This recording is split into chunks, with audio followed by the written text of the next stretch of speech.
اہم ذریعہ ہے۔ روزہ اللہ اور بندے کے مابین ایک راز ہے۔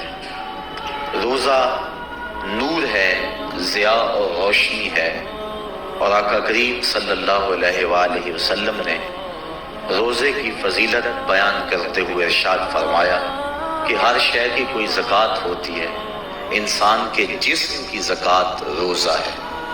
اگر روزہ رکھے گا تو جسم زکوٰۃ ادا کرے گا، جس طرح زکوٰۃ سے مال پاک ہوتا ہے، روزے سے جسم پاک ہو جاتا ہے۔ اور روزہ ویسے بھی انسان کے لیے شفا کا پیام ہے۔ فرمایا کہ سحری کھایا کرو، چونکہ سحری کے کھانے کے اندر بھی اللہ نے برکت رکھی۔ تو یہ ماہ سیام اپنے دامن میں برکتیں لے کر، رحمتیں لے کر نازل ہوتا ہے۔ اس کا پہلا حصہ رحمت، درمیانی حصہ مغفرت، اور آخری حصہ جہنم سے آزادی کا مجدہ جاں فضا ہے۔ حدیث میں آتا ہے کہ اللہ نے میری امت کو رمضان المبارک کے روزے کے حوالے سے 5 چیزیں ایسی عطا کی ہیں جو اس سے قبل کسی امت کو نصیب نہیں ہوئی۔ ایک تو یہ کہ رمضان المبارک کے اندر روزہ رکھنے والے کے معدے سے جو بو نکلتی ہے، اللہ کو وہ مشک سے زیادہ محبوب ہے۔ دوسری بات کہ جب ماہ سیام آتا ہے تو شیاطین کو جکڑ دیا جاتا ہے۔ تیسری بات کہ روزے دار جب تک روزے میں رہتا ہے، فرشتے اس کے لیے مغفرت کی دعائیں کرتے رہتے ہیں۔ اور چوتھی بات، جب ماہ سیام کی آخری رات آتی ہے تو اس کے سارے گناہوں کو بخش دیا جاتا ہے اور اس کو جہنم سے آزادی کا پروانہ مل جاتا ہے۔ بلکہ ایک صحابی نے حضور سے عرض کی کہ آقا کریم، جو یہ جہنم سے آزادی کا پروانہ مومن کو ملتا ہے تو کیا یہ لیلۃ القدر کی رات ہے؟ تو آقا کریم نے فرمایا نہیں، جب مزدور اپنی مزدوری مکمل کرتا ہے، جب اس کی دہاڑی پوری ہو جاتی ہے تو پھر اس کو اس کا مالک کچھ دیتا ہے، تو یہ جو اس کو بخشش اور مغفرت کا مجدہ جاں فضا دیا جاتا ہے، یہ اس کی مزدوری ہے۔ اور فرمایا کہ جو لیلۃ القدر کی برکتیں اس کو حاصل ہوتی ہیں، یہ اس کے علاوہ ہیں۔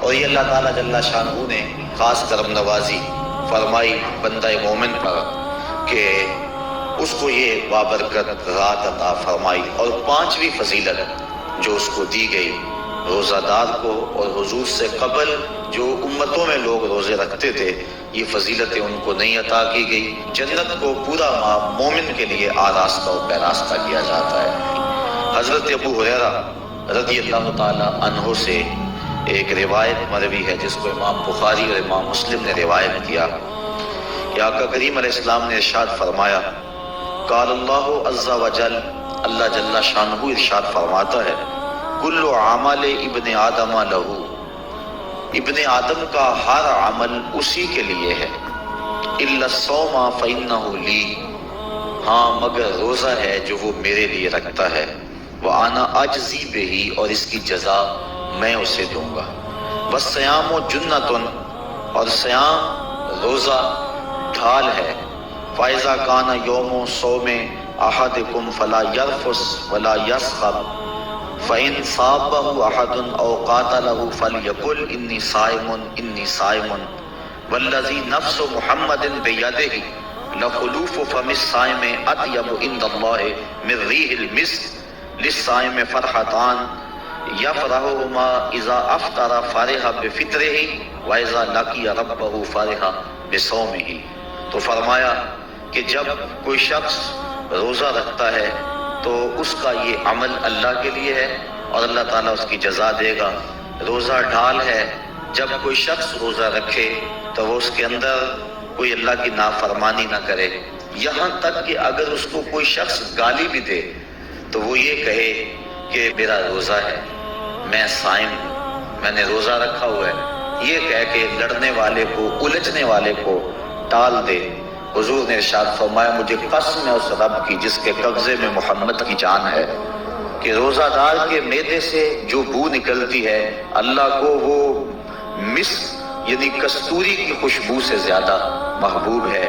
اور روزہ دار کے لیے دو خوشیاں ہیں، ایک خوشی اس کو اس وقت ملتی ہے جب وہ روزہ افطار کرتا ہے، اور دوسری خوشی اس کو اس وقت ملتی ہے جب اس روزے کے صلے میں اسے اپنے رب کا دیدار نصیب ہوگا۔ یہ بات ذہن میں رکھیں کہ اس دنیا پر سب سے بڑی دولت جو حضرت انسان کو دی گئی ہے وہ دولت ایمان ہے، اور قیامت کے دن سب سے بڑی دولت جو اہل ایمان کو دی جائے گی وہ اللہ تعالیٰ کا دیدار ہوگا۔